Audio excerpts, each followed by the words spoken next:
Hello everyone, my name is Shreyank Kamat. I'm part of the MetricStream product management team. And in today's session, we're going to look at how organizations can unlock the value of continuous control monitoring. The agenda for today's session is going to be a quick introduction about what continuous control monitoring is all about, why CCM is so essential to organizations these days. Also, we're going to look at the steps that are involved to unlock the value of CCM. We'll also look at how the three lines of defense will get benefited with the whole continuous control monitoring framework. And at the end, we're going to look at MetricStream's approach to implementing CCM, and we're going to show you a live demo of a POC that has been conducted with one of our technology partners in order to automate some of the controls. With this, let's get started with the presentation.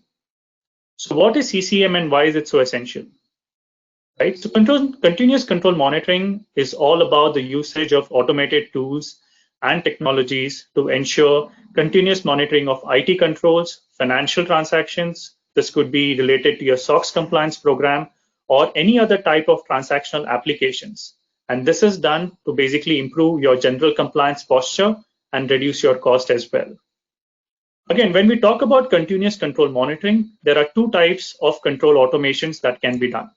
One is with respect to the automation of existing manual controls, and the second is automation of the control testing itself. To give you an example of a manual control, think about the Active Directory that needs to be updated every time an employee is terminated from the organization. Right? This can actually be automated, right? You don't have to manually log into the Active Directory and terminate that employee or remove all his credentials from the Active Directory. This can actually be done using a bot. Similarly, when it comes to automation of control testing, consider an example of a segregation of duties control, where you'll have to basically go and check if there were any violations with respect to the segregation of duties matrix or rules. So what the bot can do in this case is it can go to different applications and basically check if there were any violations with respect to the segregation of duties. And this information then can be sent to maybe a MetricStream application highlighting what the violations are so that issues can be logged or exceptions can be logged and remediated as soon as possible. Right? So it is up to the customer or the organization to decide how they would like to use the control automation for. Moving ahead, why is it so essential for organizations these days? Definitely, it helps you evaluate your compliance posture on a continuous basis. It helps you prevent fraud because this helps you identify any issues or any kind of exceptions, proactively. It also helps you identify the root cause of control failures. The whole world is moving towards a full population testing, right? Organizations do not believe in random sampling anymore, right? If there are thousands of records available in the system, the expectation is to go and audit all these records rather than just picking a random sample.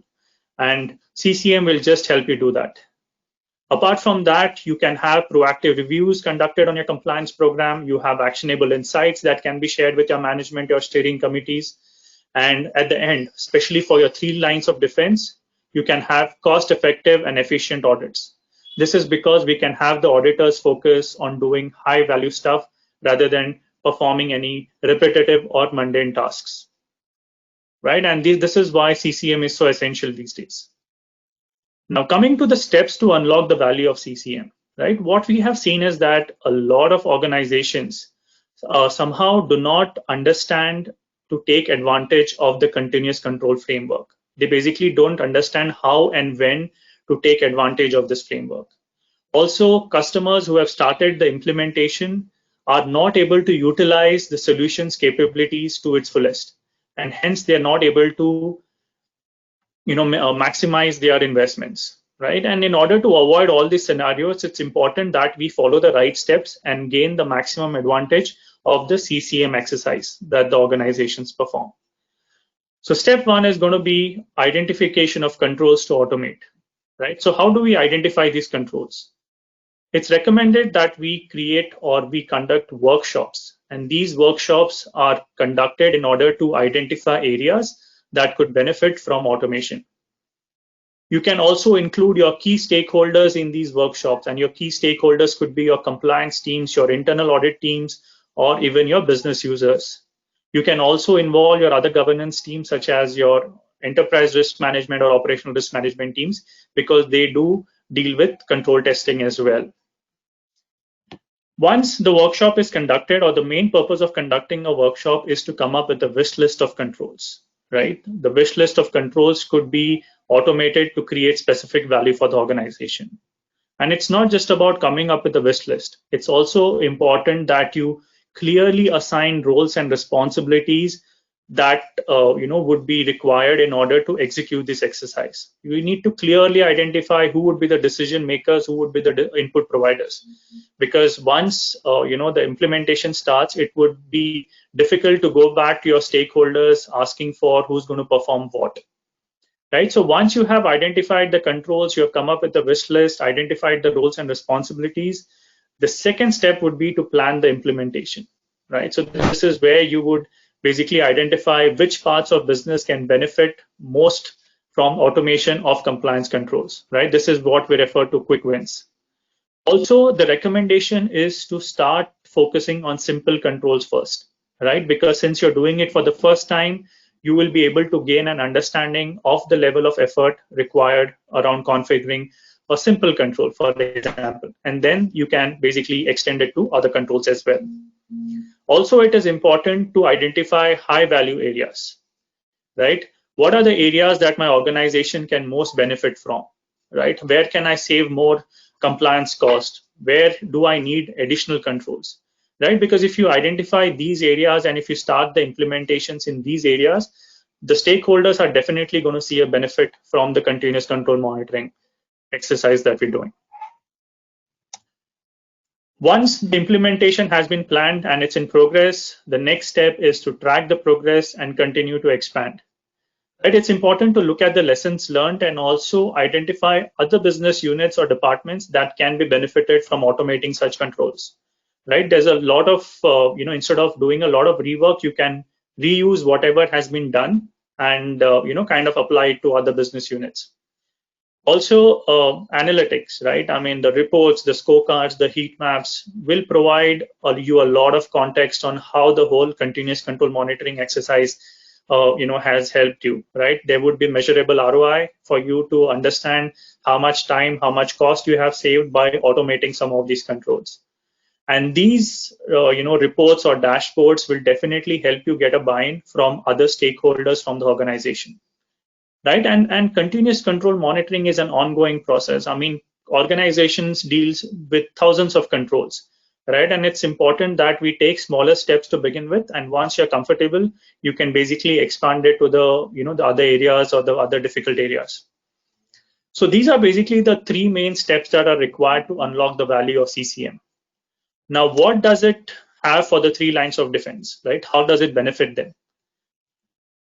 So for the first line, it definitely helps minimize the compliance cost. It provides them greater transparency. There is measurable ROI, as I mentioned, and definitely there's less involvement of operations team in catering to audit requirements. Right? The first line can actually focus on doing more value work that they're actually supposed to do rather than focus on the other aspects of GRC.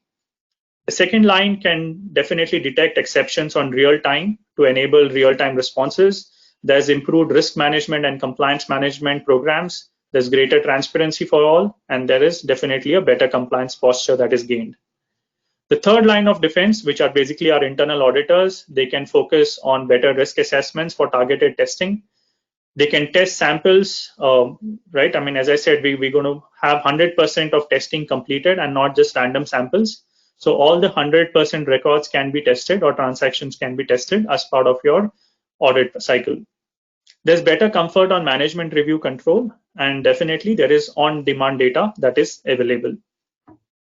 So these are basically the benefits that the three lines of defense get once you start, the whole continuous control monitoring exercise. Now let's look at MetricStream's approach for implementing CCM. Right. So if you look at this diagram, this is how MetricStream basically integrates with other technology providers or technology partners to give us insights on the performance of controls or the monitoring of controls.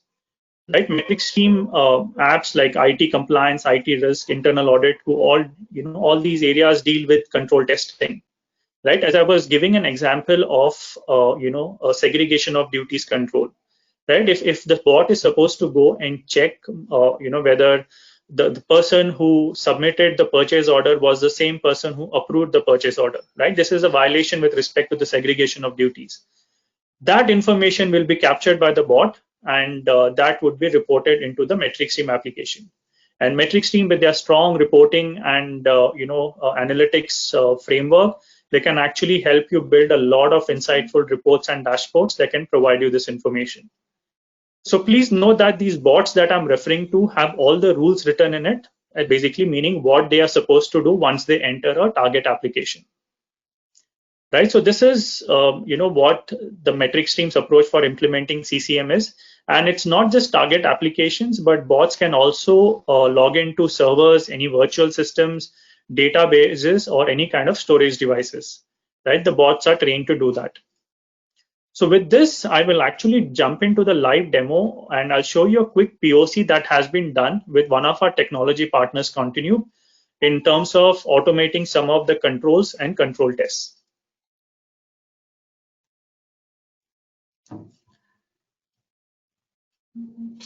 Okay, so I'm just going to log into the MetricStream application.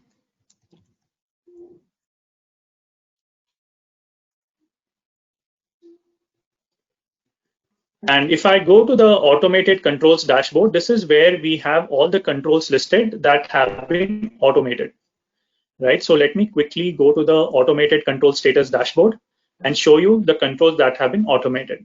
So since this is a POC, we have just automated 5 controls. And for you to see which those controls are, I'll click on those controls here, and it will provide me the list of those 5 controls, right? So the first control talks about Active Directory check for terminated users.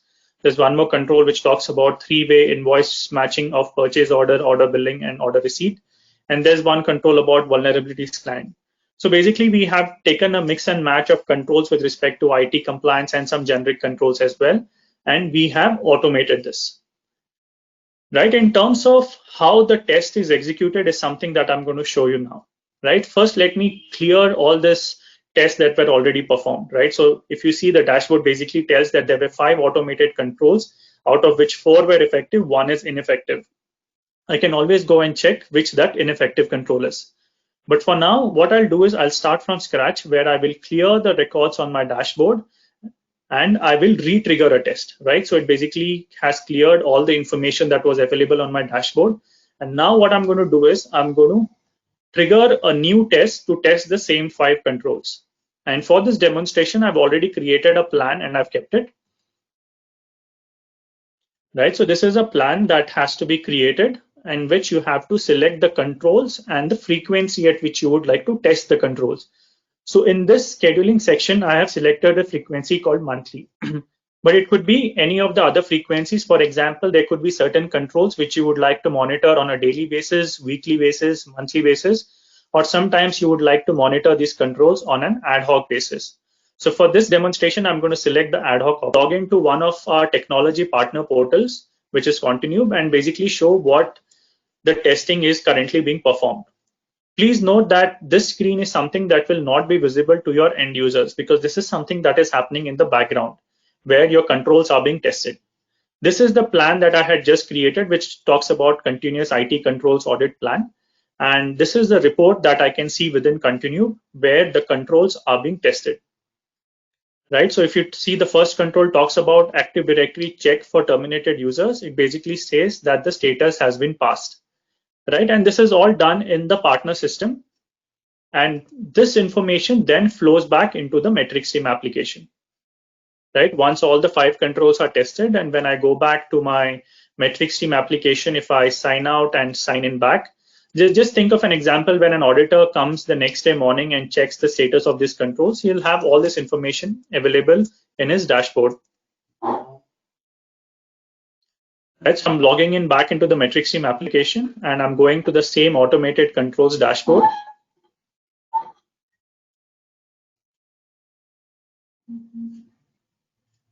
And if you see, I've got the new set of results that are available. Now, if I want to dig deeper into what is effective and what was not, I can basically click what the ineffective control was. right? It basically tells me that the vulnerability scanning key IT assets to determine vulnerabilities control failed, right? It is ineffective, and it also gives me an evidence, right? It also allows me to open a document that would provide me details about how it failed or what exactly was the failure. So what this would do is it would basically help the auditors to go and log issues against this particular controls and provide this evidence saying that this is the evidence that I've received saying that the control is not effective. So please go and correct it. And this issue then can be assigned to any of your business users who can go and rectify that, right? So it's as simple as that. You will have a list of controls which you would have automated. You'll have a dashboard that can show you the status of those controls, and these control testing can all be automated, right? Just imagine if you had to manually go into every application and check which are the assets that failed or what are the exceptions that were encountered, right? You are saving a lot of time doing such activities, and that is what CCM is all about, right? So this is all I had to present today as part of unlocking the value of continuous control monitoring, right? And before I end, I would also like to tell the audience that we have a lot of such sessions that are conducted as part of the GRC Summit into different areas within GRC. And I would request all of you all to enroll to those sessions and have a look at them as well. With this, I've come close to the presentation. Thank you so much for joining this session.